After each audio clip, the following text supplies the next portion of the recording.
Hello and welcome to another edition of the Grandstanders Live. I'm your host, Scott Kerman, and I'm joined by my usual cohorts, the Professor Russ Stevens, Uncle Joe McLaughlin, and he's JP's first son, Tim Hoey.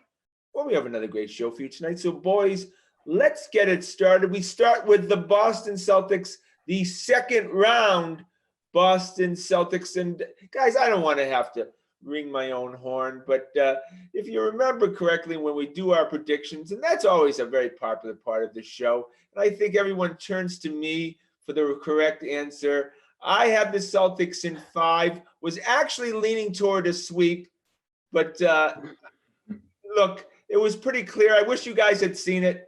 The Celtics were clearly the superior team. They sweep the Brooklyn Nets right out of there. And all that strategy about playing out the season and trying to get the best seed ends up being the correct strategy. Yeah.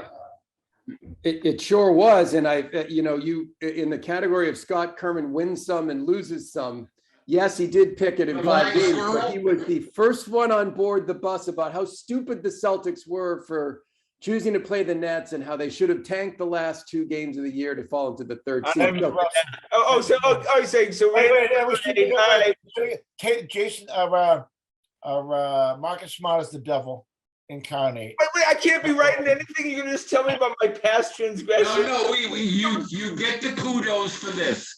Russ and I were way off base at 7. Timmy at 6. None of us were closer than you. Every time you guys are right, I congratulate you. Every time I'm right, you tell me how I thought. Scotty, I hereby offer my sincerest, when I say sincere, I mean my sincerest congratulations for getting close to the right call in this series. I was. Yeah, it still wasn't the right call. That's right. Russ, were you 7? I was 7. Yeah. He was so far away. Joe, me and you were 6, right, Joe? I know. Yeah, I think I went 6, but I agree. So, Scotty, if you had it to do over again, would you want the Celtics to get the 2nd seed or want them to fall back to 4th? Oh, sticking that tag. I don't know.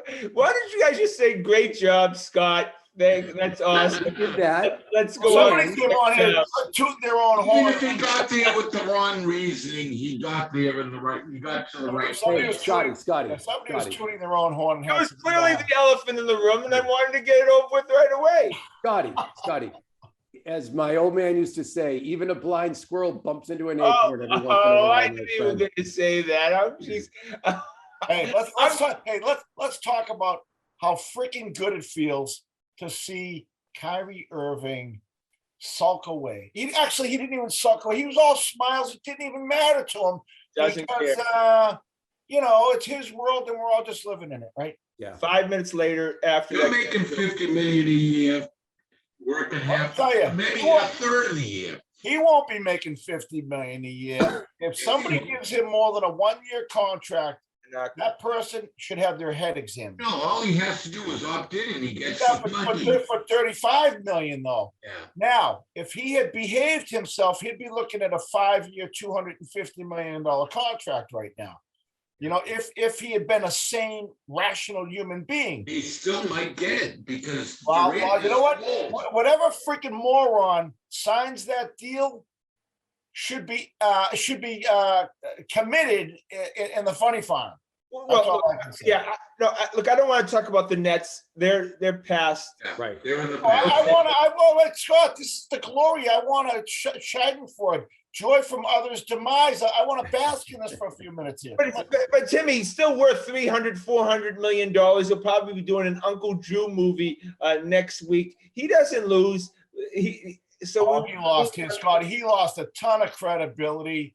His cachet, everything, maybe not for him because he's a freaking sycophant and a narcissist, but the world's perception of Kyrie Irving has never been lower than it is right now. I disagree with you, Timmy. I disagree too. I think we're the only ones with that opinion.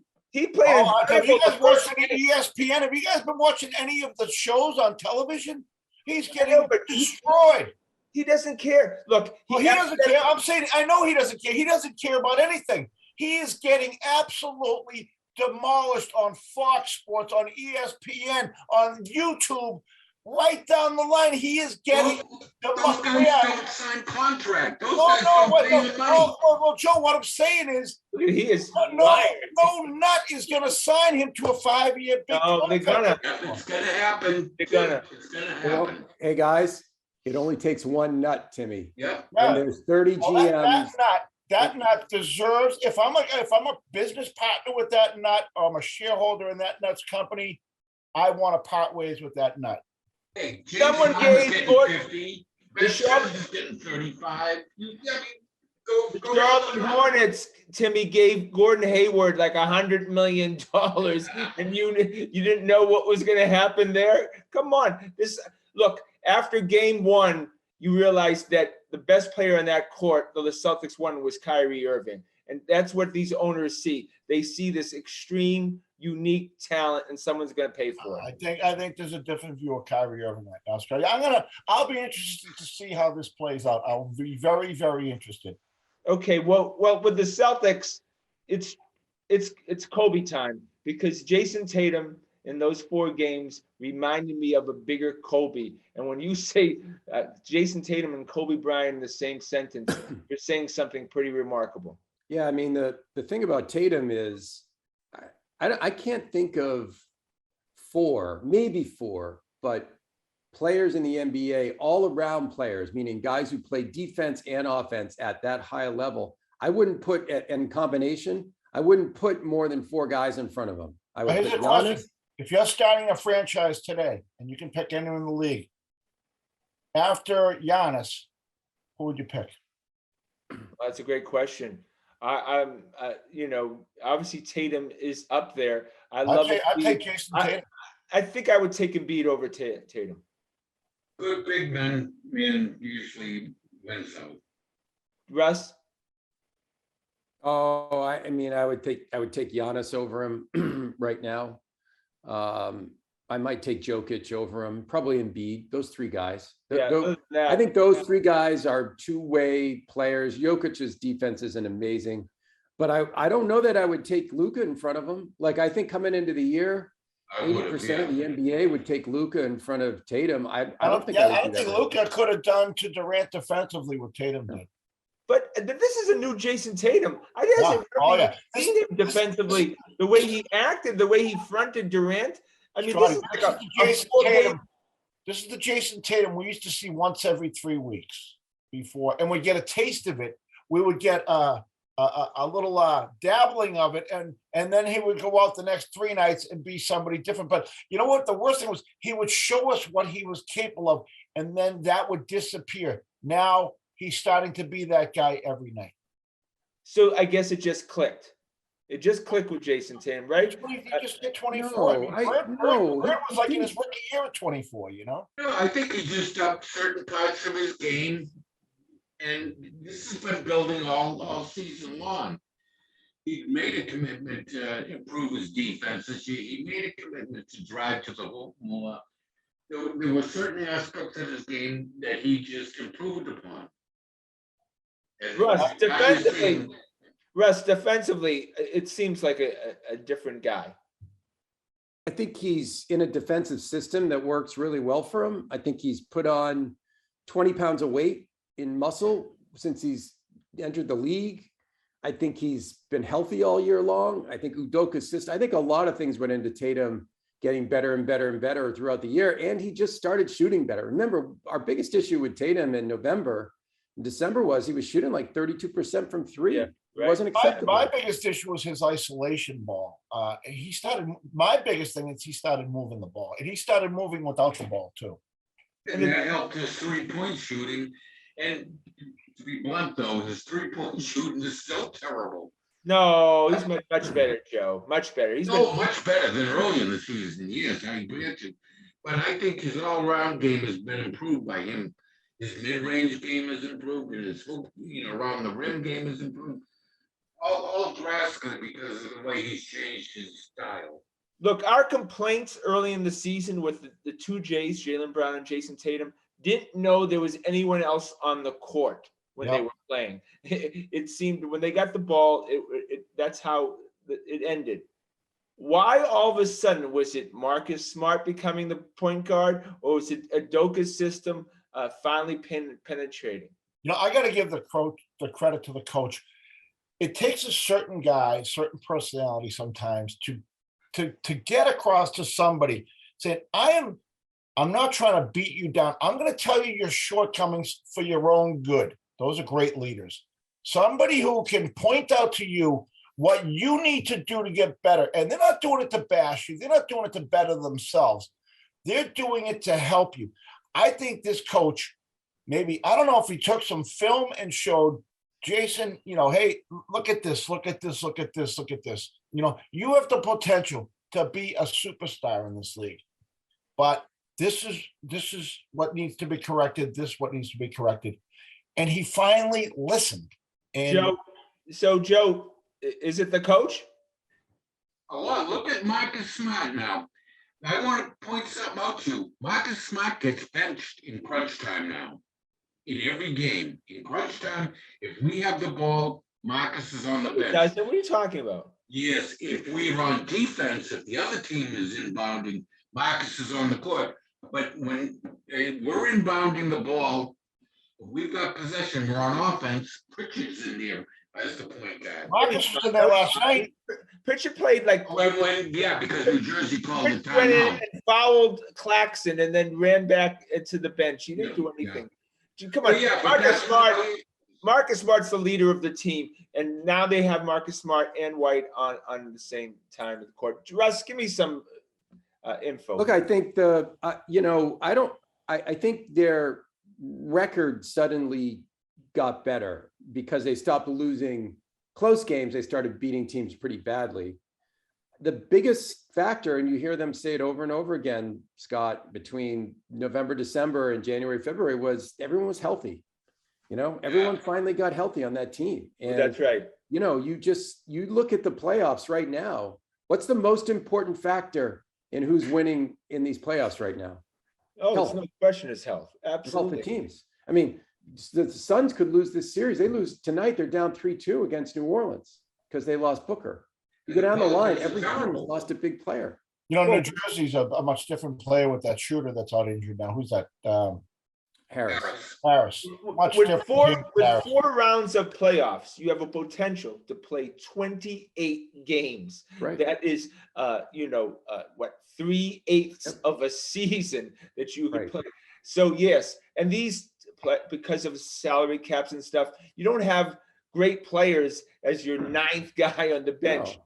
So that's a great segue into the Celtics cannot afford to lose anyone in their rotation. I think that's right. Think that they're going to the last championship that they won, every series won 7 games and a billion overtimes in that series. But they had great depth. They had great depth. They didn't get hurt. When they did get hurt, when Perkins got hurt, look what happened. They ended up losing. You cannot have an injury in their top 7 guys. Right? The starting 5 plus White and Williams. Yeah. You can't have an injury. No. You could be slightly painful to lose Tice. You could, if Pritchard was injured, it was fine. But Grant Williams, White, or the top 5, if we get an injury where they miss 4 games, we're screwed.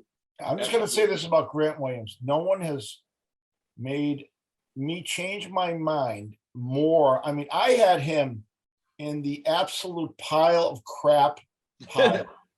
As a NBA basketball player, what a freaking series Grant Williams had.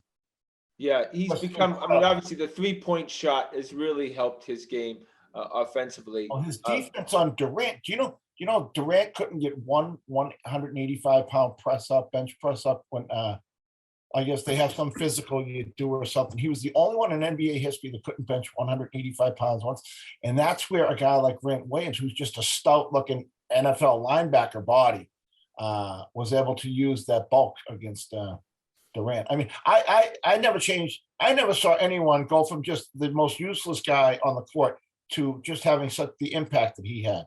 Well, I was so impressed with Jaylen Brown, Joe. I thought Jaylen Brown really played a controlled game. He didn't turn the ball over, which he tends to do. I just thought Jaylen Brown was excellent on both sides of the court all 4 games. a model of consistency in the last 4 games. Scores 25 points, 5 assists, 5 rebounds, and play consistently good defense against whoever he's matched up on and whoever he's switched on. And in crunch time, he's been at his best. He's been scoring, a solid third to a half of his points in the fourth quarter of these games. And Russ, when we got Al Horford, people forget that OKC stopped playing Al Horford, not because he was playing bad, but because he's actually playing good and they were tanking. So there you go. Yeah. That was very nice of OKC. So we didn't realize the Al Horford we got was actually still a valuable player. Right. Well, he's been so valuable, almost perfect, I would say. Yeah, I mean, look, the fact of the matter is Al Horford never played badly, right? He played well for the Celtics. He went to Philly. He didn't fit in Philly, but it wasn't like he was bad in Philly. And then he went to OKC, played really well. He's been very consistent. And I think having that much time off last year gave him some fresher legs this year. He took one less year of beating on his body, and he's 33, 34?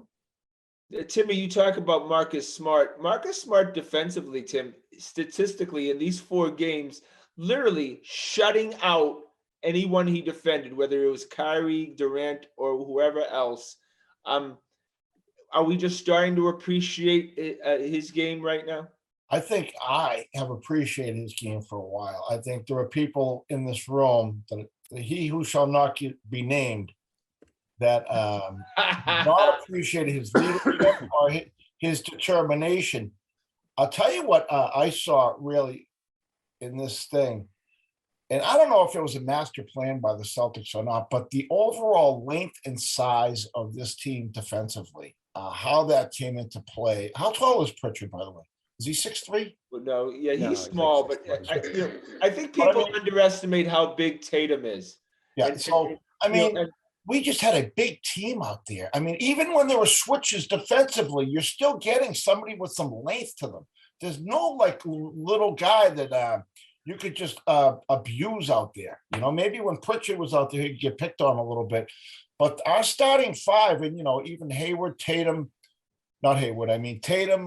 Al.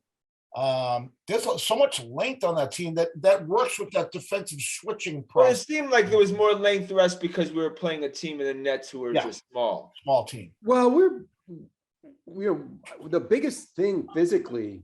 The biggest difference between the Celtics last year and the last 3 years and this year is they are much longer, right? Because the last 5 or 6 years, the last 5 or 6 years, they've had an undersized point guard. They had Isaiah, Kyrie, and then Kemba, right? So he forces everyone to move up in the lineup, and all of a sudden you're short at every position. Well, now you've got a 6'4", 6'5" point guard, and you're playing 2 bigs to start the game. You're bigger than every team on the court. It's a huge difference. You saw it on the boards, defensively and offensively. You saw it in the defense.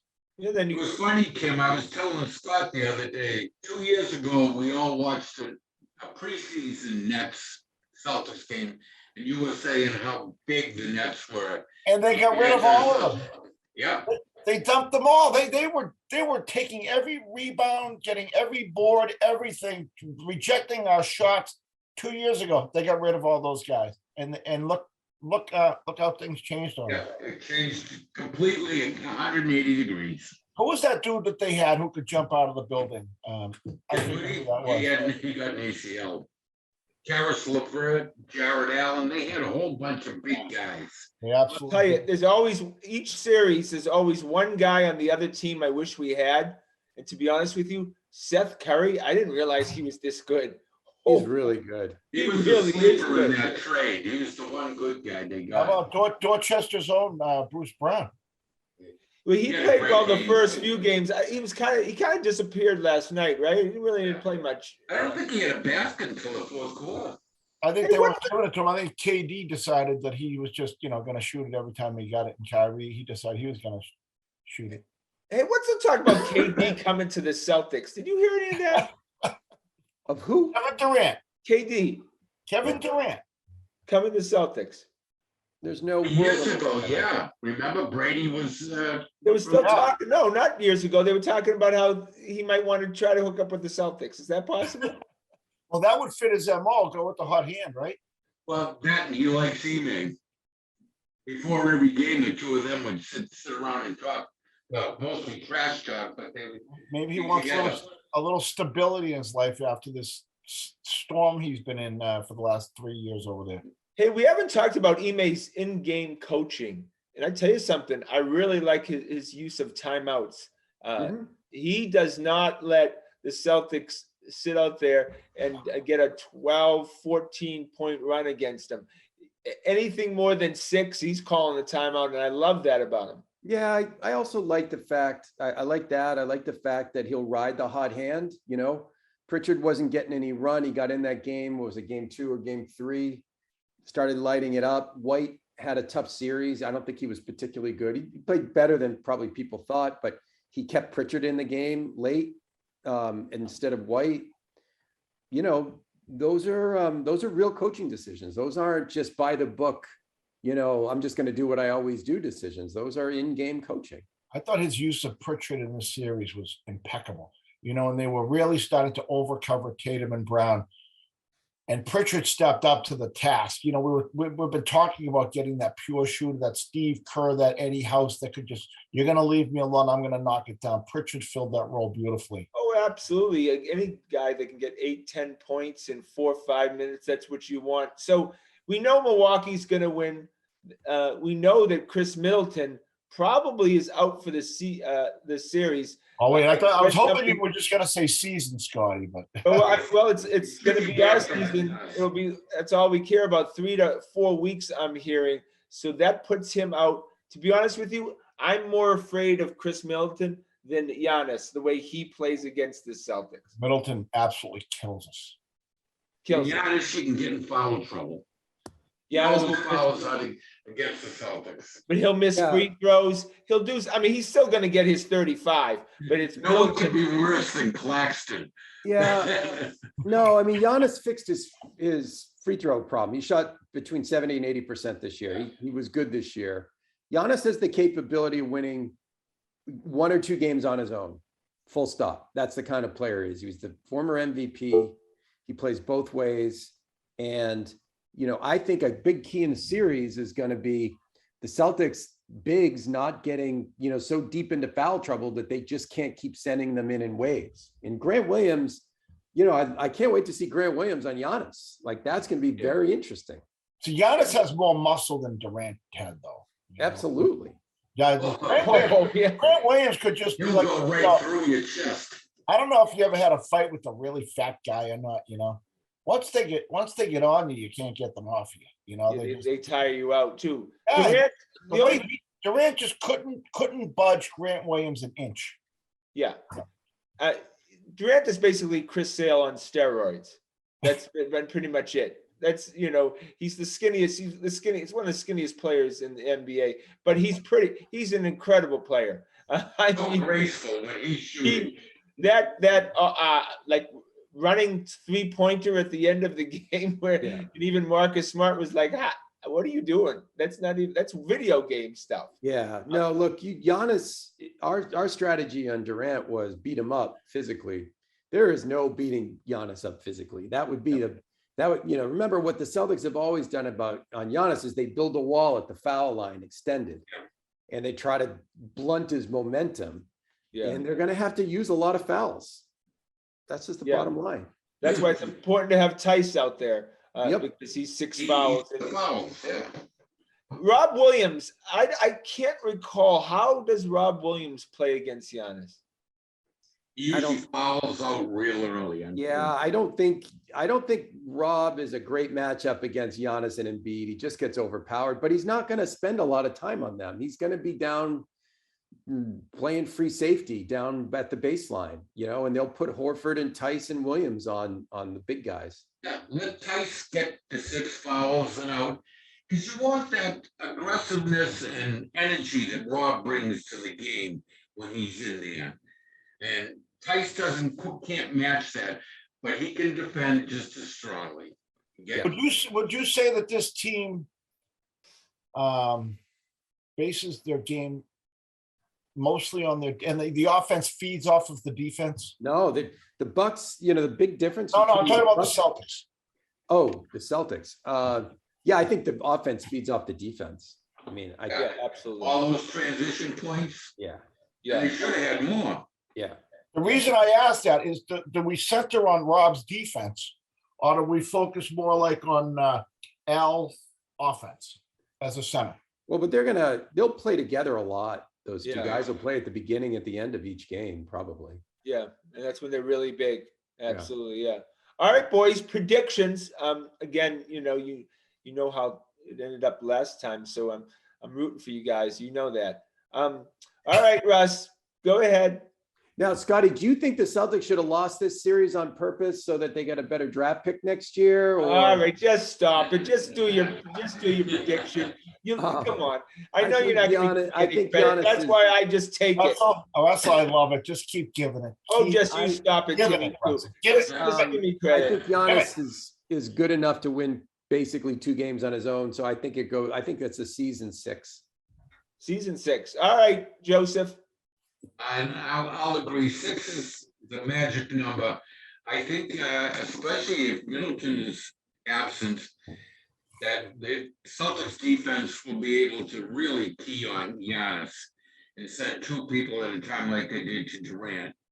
And they'll be able to control him 6 games. All right, Timmy. I think Ime is going to do a Belichickian job of taking away the other team's strength. And I see the season 6, if not 5. Oh no, you got to pick one or the other. Yeah. Okay, I'll go with 6. I'll go 6. I'll give Giannis 2 games. Just, All right, well, just I'm gonna go out of his mind, and Okay, well, I'm going to Celtics again in 5 games. I am giving the Bucks 1 game. I just don't think you guys understand how important Chris Middleton was to every victory against Scotty, he the could be back Celtics. in game 3. I mean, Is it's not out of the question. Oh, I'm not hearing that. 3 to 4 weeks. Yeah, and he's already a week and a Yeah. half, 2 weeks in. Game 3 won't be until 10 days from now, for God's sake. I think Yeah, we're they watching. said he was just gonna miss the first round. He would be ready for the second round. I Oh, think, no, that's not I what think I'm we're, hearing. we're witnessing something special with this Celtics team right now, which is Yeah. hard to believe I'm saying that after the performance they put on up until Christmas. Well, They just do so you have the know, momentum and the Magic. I don't know how long playing Uno is gonna last, but keep it coming. well, the irony of all ironies is they've been really stat-wise since January. They've been on top, and actually the 4-game series, they actually statistically didn't treat, other than the score, percentage-wise and stuff, they didn't have great numbers. Yeah, I mean, do you know the Celtics swept a series in which the opposing team shot 50% each game? Yeah. So I just attribute part of that to just the remarkable play of Kyrie and Kevin Durant. But also, they won 4 close games. That Yeah. entire series was 18 points separating. Yeah. all Last 4 games. last game was up in the air until 3 minutes, 2 minutes Yeah. to go. So, I felt like- on any game really. The Celtics had control. I know there was a close game, but it was an NBA game, but they had control of that game. They were up 12. it was kind of slipping away with about 60 seconds to go. I felt it slipping away. Very rare. I don't know how many times it's ever happened that in an NBA playoff game, especially when you have a top seed against a lower seed, that to lose a 12-point lead going into But it was down to 1 quarter. point. That's just not going to happen. 30, 40 generally. seconds to go. Down It to was 1 1 point. point. 40 seconds to go. I know that that. Claxton, but 10 free throws in a row. That was more than the difference in the game, right there. Yeah, that was kind of a strategy thing If too. Durant hits that pretty open 3 that he hits most of the time, that's a different game. Yep. Yeah, but you could do that with the Celtics too. Grant had some easy shots and stuff. I felt like they were in control that game. It all was about the game. It was all about game 1. Once they won that incredible game 1, I the think that's series right. was over. I Yep. mean, the Nets. Well, I needed- don't think it was over, but they really, that's what everyone always says. When you don't win a game that you should win, when you don't have home court advantage, it's a killer, right? And Yeah. that was their shot. right? And you Yeah, always, it was, yeah.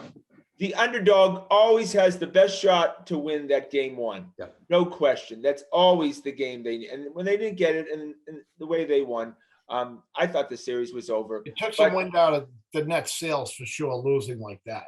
I could watch that play over and over and over again. I can't get enough. Like I'm just watching the 24/7 now, highlights and commentary. I can't get enough. that's the thing about Celtics fans. Nobody's more obsessed, especially on Twitter, than Celtics fans. They are all over it 24/7, even greater than the Red Sox. So it's great to see because obviously the Celtics have always been a young person's crowd. And so this is their team. Can't wait to the next series. Potentially, Russ had sent us something earlier in the day that they thought the series was going to start on Monday, but now Could be Sunday. Yeah, Sunday. Yeah, Could be Sunday. Yeah. So it If could be Milwaukee Sunday. closes it out tomorrow night, they'll probably start that series Sunday. Which is fine. Levine's got COVID, so now the Bulls are cooked. Yeah. Oh yeah, at least No they. Ball, no Levine. That's why the odds are as long as they are. Well, maybe Giannis can turn an ankle and something. And again, I hope he's perfectly fine. And he could spend his whole summer at the beach and stuff, and won't be able to play against the Celtics. I'm all fine with all the stars falling off. I don't care. You can give us the crown now. When you told me during COVID, Joe, that if the Bruins, they were going to have it that the Bruins, who had the best record in hockey, were going to just be given the Stanley Cup, I was all for that too. Yeah, fine. I want championships here. All right, we go to the Boston Red Sox. We have to. What are they? 7-10? Is that their record right now? Currently, They're 1-5 in their last 6. This is not a shock. This is not a shock. This should not shock anyone, especially Chaim Bloom. I'm starting to think that this was kind of the plan. I mean, Chaim could not have believed that bottom of 3 of the lineup was going to pull its weight. I think he totally miscalculated on who was going to be playing right field. I can't believe it was his master plan to have Jackie Bradley Jr. in right field. Playing every day, and today, what Rusty said, he's back 6th. But we're a major franchise. A jewel of a baseball franchise in this country, and we have the worst hitter in statistical history starting in right field. And Bobby Dahlbeck and Vasquez may be worse hitters right now. That's how frightening this is. And Christian Arroyo too. Yeah, he tried to get a top catcher from the Pirates. What is his name? Stallings or something? He tried to trade for him during the offseason. Wasn't able to do it. Why did he still keep Vasquez in the lineup? They don't have a better option, right? Yeah. I mean, Plawecki's worse. Plawecki every night, but he's not as good of a defensive catcher. They don't have anybody better to play those positions. That's the bottom line, right? They don't have anyone better to play right field. They don't have anyone better to catch. And they sort of don't have anyone better to play first base unless they bring up Cassis. You know what I find shocking? Watch. Turn the TV on and watch. Georgia play Arkansas in baseball, or LSU play Villanova.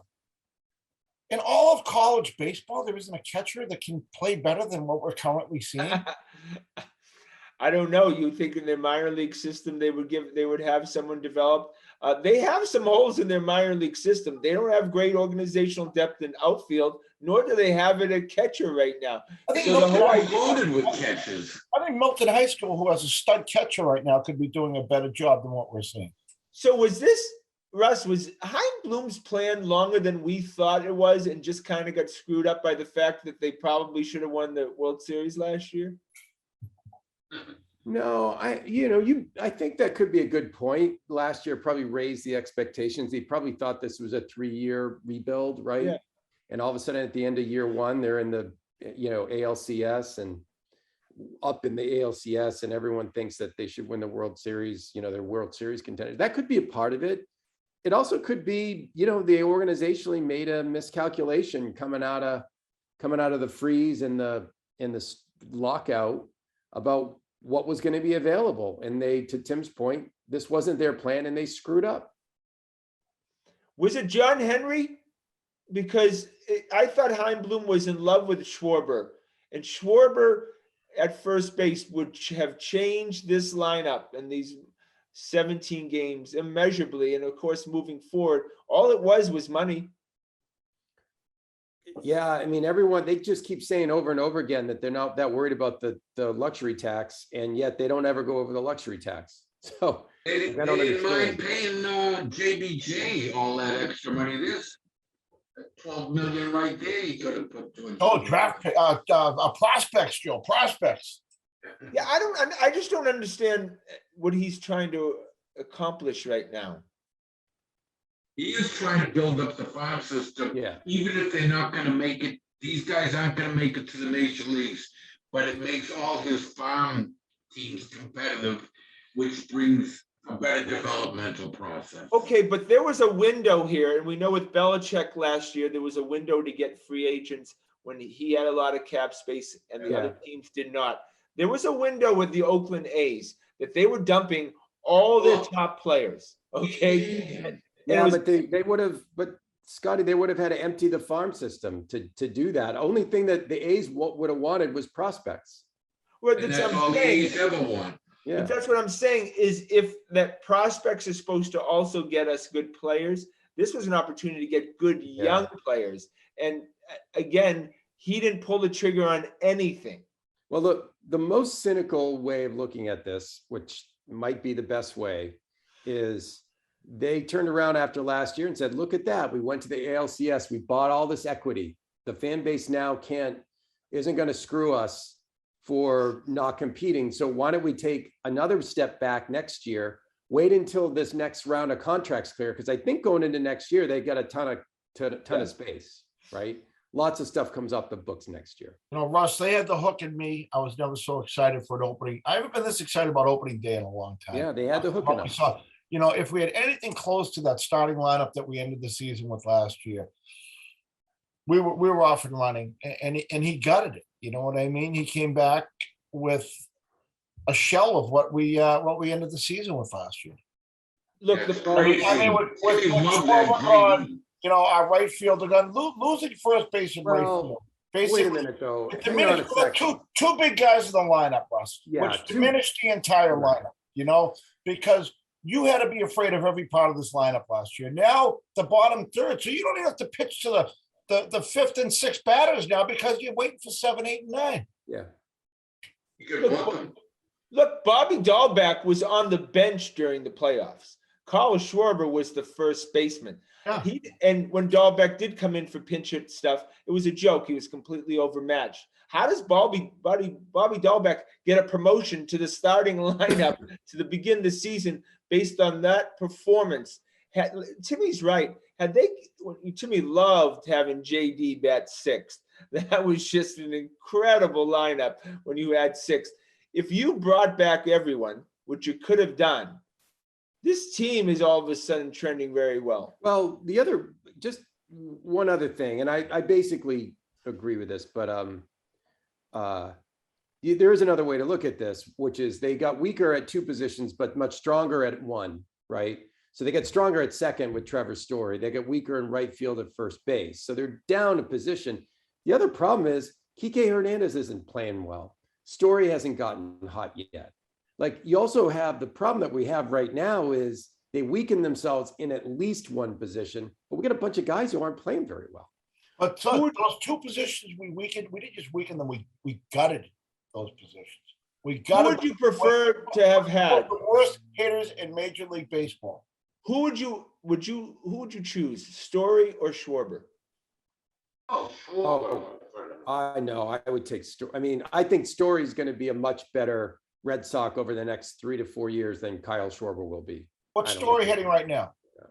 Well, that's not.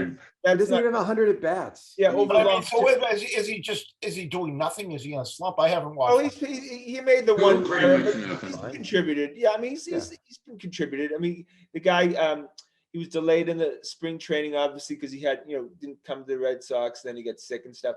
I don't have a problem with Story as a player. I do have a problem with the fact that it looked like Schwarber wanted to stay. You could have afforded him. And either you got Suzuki or Schwarber, but you had to get one of those guys. Yeah. And either of those guys in this lineup would be changing this conversation right now. I think they absolutely thought they were going to get Suzuki. I think Hein thought he was in the bag. I don't know. I think they only got Story because they lost out on Suzuki, and he had to do something because he knew then that the team would be awful instead of just weakening 3 positions, 4. Yeah, Joe, What deadbeats. Joe, you make a great point. I felt like he made those deals in the trading deadline with Schwarber and just rubles and stuff, just because he had to do something, just to show that the Red Sox fans that he wasn't giving up. It doesn't seem like he's making and the Story deal really is the replacement of Xander Bogaerts. That's what that is. That's what the Story deal doesn't feel like right now, that he's making moves in the current roster to improve the 25-man roster for this year. I don't see that yet. No, you won't see that until probably May or June. Late May or June is the earliest you get any the trade deadline stuff. Look, Scotty, you may be right. This may be all about next year. This may be all about setting themselves up when these guys come off. I think they've decided that unless Xander really wants to play ball, that they're not going to sign him to an 8-year contract because he's a defensive liability. And they're looking at a bunch of contracts coming off, and then they can rebuild the team in Chaim's, image. Well, needless to say, Xander's only probably got 3 more productive years. He can't sign him to an 8-year deal. No. Timmy, if they're 37 and 50, all of a sudden they're going to gut. Heim's going to gut this team. He's going to trade Xander. He's going to trade Martinez. He's going to try to get stuff for Vasquez. He's going to empty this team out. He made Do you think John Henry will live with those Nesson ratings plummeting like a rock and nobody turning the game on? Yeah, he'll have to. If 37 and 50, no one's going to be watching anyways. Yeah, and if Heim doesn't improve things and get the ratings back up on Nesson in a year or two, then John Henry will have to fire him and get someone who can. This town loses interest quickly in a losing team. Yeah. Yes, because of so many winners. Everyone's on the Celtics bandwagon now. They're not watching the Red Sox. The next GM of the Boston Red Sox, if that's the case, is going to be a guy from Brookline. Maybe you heard of him, Theo Epstein. Jason Varitek? He'll be the manager. I didn't know that Jason I thought they Varitek. were going to go with that Kerman fella. Yeah, right. Yeah, Theo's coming back. I know No, it. I he's can not. feel it. Absolutely. No. He's just biding his time. He'll be There's back. no round 2. If I'm Theo, if I was Theo's agent, I would say, don't do it, Theo. There's How no. old is Theo now? No, it's not his age. It's just like, what is he's already won. He should never be a GM again. He's won championships with the 2 biggest loser franchises of all time. I know he's got a pretty good resume. Is the family still in Brookline? I know the mother Of sold the course. store. Yeah, of course. I mean, Paul is he runs Brookline High School. Is he living in Chicago, Theo? I No, don't know where he lives. Does he live around here now? his kids may be in school in Chicago still. Yeah. See Paul all the time. We've had Paul on the show. We gotta have Paul back on the show. All right, That was boys. the worst night ever, remember? Oh my God. Not We because screwed him so bad. technically, we had so many technical difficulties. I know I felt so bad. I mean, I'm like, this is not how we do this show. Trust me. But he was such a good sport about it. He's such a great guy. All right, it's draft time. All right, well, first of all, we're going to go around the room. All right, if the Patriots draft number 21, who do the Patriots take? We start with Timmy. Not the top lineman from Georgia, but there's another kid there. I don't know. Right. Yeah. I love big monster animal defensive lineman. To go alongside of Barmore. So you have him, what, Wyatt? Is that his name? Why? Yeah. From Georgia. All right, He sounds like my cup of tea. Russ. One of those cornerbacks. I don't know which one, but he'll draft if I would say my best guess at 21, which I don't think he's going to pick at, is going to be one of those cornerbacks. Well, I just want to mention before we go to Joe, first of all, and the Patriots have been so successful with drafting cornerbacks in the high rounds. So I'm so psyched about that. Great, thank you, Russ. Is that everybody wants to trade down? Apparently, this draft is very heavy in the middle rounds. Maybe that's why Belichick went out and got an extra 7th round pick because of that. Joe, you study everything when it comes to the draft. Tell us what's going to happen. Well, I think like last year, they let the draft come to them. They sat back and didn't make a move and let Mac Jones fall right in their lap. They will do the same again this year. If someone good falls down to their level at 21, they'll snack them. Otherwise, if there's 4 or 5 guys that they like still on the board, they'll trade back because they know they can get one of them, say, at 28, 29. So would you consider that Wyatt kid a good catch at 21? I'm not too sure. He's predicted to go in that range, right around, between, say, 18 and 25. So he's predicted to go in that range. Whether he does or not, it's another thing. But I never trust that because sometimes when you play next to a real good player, you look a lot better than you actually are. I could see Belichick trading that spot for like a 31 and a 38 or something like that, I just think there's going to be a long line of people teams trying to trade down. All right, Joe, I need a player, Joe. Okay, I'm with Russ on the quarterback. I can see McDuffie or an Elam or the Hicks guy. There's a lot of guys. There's all sorts of cornerbacks. It's heavy with them. If he sees the right guy, he'll grab him. I know you want that linebacker out of Utah, Lloyd. Yeah. He'll be a tackling machine. If they draft him, I'll be happy. If they draft, I would just like to see someone who's going to be a starter. Improvement to be offensive line, defensive line. The only place, even a wide receiver, if they think that's a guy that's going to be a starter, they have to go defense. I mean, if you watch the final game, they literally could not stop the Bills. You love there at Northern Iowa, Trevor Penning there, the tackle. No, I love Penning a lot. No, I do. I think he'll be going by that. Yeah, I think these tackles, of course, like you guys all talk about, they pay him a lot of money, and so they want to get these guys on the cheap for a lot of years because then Penning's getting $100 million deal. I think it's going to be the linebacker of Utah. They need a tackling machine. They need somebody in the middle to build around that defense. You can't lose your whole linebacking core and then expect to start drafting guys in the 3rd, 4th round and think you're going to replenish it. You got to go top linebacker, which they have not done since Gerard Mayo, who, again, I know everyone talks well about Gerard Mayo. I think he's the most overrated Patriot in their history. I never thought he was much of a player ever. The guy made tackles 8 yards down the field. Did anyone watch the games? And he was in linebackers. And also, I don't think he ever intercepted a pass once. How's that possible? Though, Scotty, he says very, very nice things about you when I talk to him. I know he's going to end up the head coach of the Patriots someday. Good luck getting that in. Robinson. Right, but don't you guys see? I mean, it's pretty clear that it has to be defense. It just has to be a defensive player. They just miss on cornerbacks so much. Like if there's one bad cornerback in that star-studded group that's going to fail in the NFL, the Patriots will pick him. Well, remember, Gilmore was a top 5 pick, wasn't he? He was at least top 10. He was a top pick, just not by the Patriots. They're just lousy at picking. They're good at signing them or finding them on the street. They just are terrible at cornerbacks and wide receivers. Well, what Russ has taught us is, okay, Russ, you want the Steelers drafting our wide receivers. Yep. And who do you want us draft?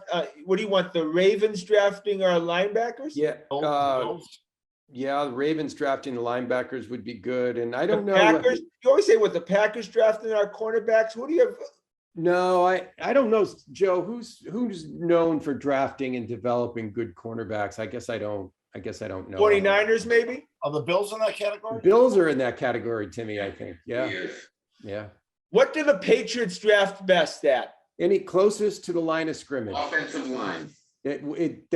How many busts has he had on the offensive and defensive line? From the 5th and 6th rounds that you find 12, 13-year starters. Just that first round pick out of Miami, that guy that wouldn't train with them, remember? Oh, He ended yeah. up being a good player too. Yeah, he ended up playing well once he left the Patriots. Yeah, right. He's better at the line of scrimmage. He's always been really good at the line of scrimmage. So I think it's no question that if Jordan Davis is available, they're picking. He's picking. Oh, yeah. He might be the one guy they would trade down for. Right. Yeah, trade up for. Yeah.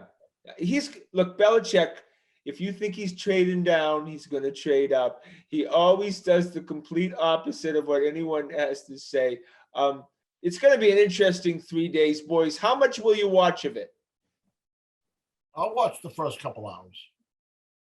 Just the first day? Will you watch Friday and Saturday too? But, now you can get it on Twitter. You can get it on your phone anytime you want. You know what I mean? Joe, were you watching all 3 days? Well, I'm retired, so I can watch all 3 days, especially Thursday night and all day Saturday. Friday, I'll be checking in. Friday's only nighttime too, so Yeah. yeah. I find the Friday much more interesting because Yeah. it's second, third round. What's Goes second and faster. third round, right? Yeah, second and third, it goes faster. Yeah. Look, Joe, who do you see going number 1? Oh, probably Aiden Hutchinson there, or the offensive lineman Nicky there. You do the pronunciation on him. Those two stand out. I can't see Jacksonville going any other way. I'm sure Detroit would love that Hutchinson not to get picked, so they could grab him out of Michigan. No quarterbacks in the top 10, right? Maybe someone's going to take a flyer on that Malik Willis. Yeah, that's what we want. We want them to do that. All right. We'd like to see 3 or 4 teams take quarterbacks. That way, the good linemen will fall down to the Patriots and they'll have their choice. All right. Does Jared Stidham get traded tomorrow? Remember him? Still on the Yeah. team. Yeah. Heir apparent. Are you going to get anything for Jared Stidham? Can you? I don't think What so. was he, a 4th round pick, Russ? Yeah. But Can you get don't they have at least one more quarterback on the roster there on the practice squad? Yeah. Can you get a 6th round pick for Stidham? I don't know. I mean, maybe 6 or 7, but if they think he has any potential, you're going to give him up for a 6 or a 7. No. Like, is he more valuable to you than anybody else? Probably. Well, look at the pedigree of Belichick coached quarterbacks. They're all doing well in the NFL, and Garoppolo and Brissett. They have a record of developing good backup guys, if nothing else. And N'Keal Harry, are we going to get the 8th round pick that we so want? I think we'll get a 9th for him. 9th pick. Why are they? Was a 9th round pick. A bag of ball holders. Why didn't they cut him yet? I think probably they want to punish him a little bit for being such a dink last year about it, right? Is that what it You is? can't catch on with anyone if it's in the middle of training camp and everyone, they're cutting people on their own team. They're not going to pick him up. Can we get a 5th or a 6th for him? No. He's got a pretty big contract. I mean, you have to take his stupid contract at this point. His 3rd year. First round contract. What are they paying? He is on Twitter. He's $4 million? the most discussed player on the Patriots' current roster. He trends at least once a week, where he's literally trending. That's how much anger people have toward N'Keal Harry. I would consider him one of the top 5 most hated Patriots in the history of the franchise. He has that same quizzical look that JBJ has after he struck out and when he screws up on the field. That same puzzled look. All right, we finish up with the Bruins, and They're winning 2-1 right now, by the way. Oh, Hampus is back. Pasternak is back. Hampus basically said today that Allmark's back. he was taking time off because the freaking season's so long, and Holla has another goal tonight. he's played well lately. They're hot. Put the puck in the net. Who is the starting goaltender game 1 of the playoffs? Allmark. Swayman, I would have to say. Right? Tuca. All right, Jerry Cheevers. I No, think who's- Olmark. I'm guessing Olmark. Really? Oh, really? Yeah. Why would you say that, Russ?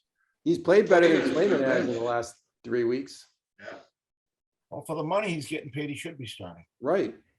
We Right. trashed him, if you remember, and said, We did. I can't believe we signed him, and then who was the kid we let go? Vlader, Dan Vlader, or Vladar, or whatever his name is. Is he still playing well? No, He's still, I think He played well early on, but then fell yeah, apart. I don't think he's playing well. Yeah. oh, he's not?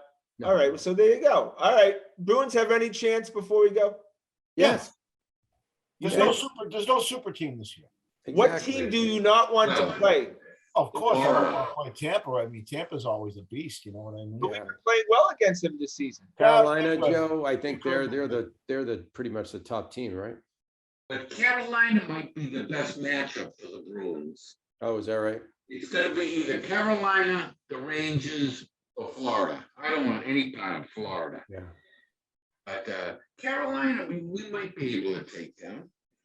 All right, I well, think we'll they're gonna say, be- I think they're going to be tough series every series that they go into. I Yeah. don't think there's any pushovers. I don't think there's And- any And super, we ain't- super beast teams. I think that Yeah, they when got a you're shot. coming out on a 7 or 8 seed, And every we're every not winning series any is tough. series if we're not scoring on our power play, and we're what, 0 for 34 or something Oh, like it is that? stagnant right now. is that right? Oh, Wow. it's Well, embarrassing. Costa's back. That might make a difference. Oof, it is bad, man. I've never seen it this And bad. has Marchand scored a goal in like a month? I don't think it's been a long time. Yeah. I'm Yeah. gonna Well, check- they should have ended the season like 3 weeks ago at I least. So totally agree. This Yeah, is so like I a don't war of really- attrition. I don't really put a lot into these last few weeks. I think they're all trying to get There's rest. only 3 more games, including tonight. Thank Oh, All you. right, so the favorites are the Avalanche, the Panthers, the Flames, the Leafs, the Lightning, the Hurricanes, and the Bruins are 1, 2, 3, 4, 5. The Bruins are 7th in Makes sense. odds. That's to- better than their position right now in the. So Colorado seems the heavy favorite right now. Yeah.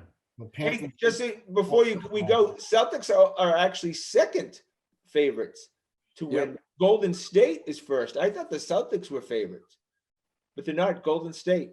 That would be a freaking fun Yeah, series. imagine that. Oh my God. Can you imagine the That would be Celtics against incredible. Golden State? Timmy, your tickets would go for big bucks. Oh my. the first game, 400 apiece. No, but I'm talking about Yeah, but I had game 2 for the New Jersey series. Thousands. NBA Finals, Yeah. Golden Thousands. State Celtics. People be Yeah. flying in from around the country to go to that. Yes. That's, I have pretty good seats too. oh my God. You get the San Francisco crowd. That's a moneyed crowd coming out here. Oh, you get the Hollywood crowd, you get the New York crowd, you get everybody. That is marquee stuff.